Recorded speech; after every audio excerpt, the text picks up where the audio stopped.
Ba một đó thôi thấy xem brand WST Quark và chỉประเภทdesign แบบขมาลายជាមួយនឹងใบตองស្រស់ឆើតឆាយតែម្ដងបាទកង់នេះជាពេទ្យកង់រង្វង់27កន្លះ size S បាទបំពាក់ជាមួយនឹងប្រាំងពេញ50ដែលជាប្រេងជាប់ធន់បានយូរជាមួយដៃស្ទាំងក៏អោនបន្តិចបាទរត់តែពិសេសនោះយើងដាក់ជាមួយនឹងបូម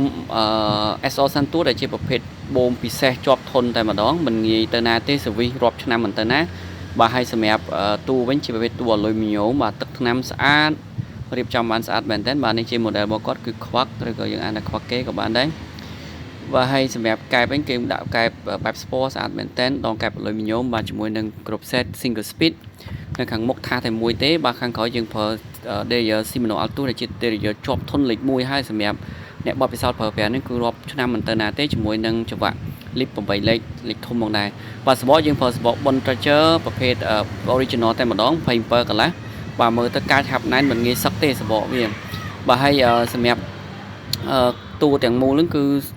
ធន់តែម្ដងយើងប្រើប្រាស់ហ្នឹងហើយកម្មក៏យើងអត់ប្រើកម្មដៃទេយើងប្រើកម្ម stainless steel អត់ច្រេះខ្នង aluminum រំលេចជាមួយនឹងតែមខ្នង cross max ដ៏ស្រស់ស្អាតបើសិនជាមានចំណាប់អារម្មណ៍សូមអញ្ជើញតាក់ទងមកហាងកង់ចាក់ងែអរគុណជម្រាបលា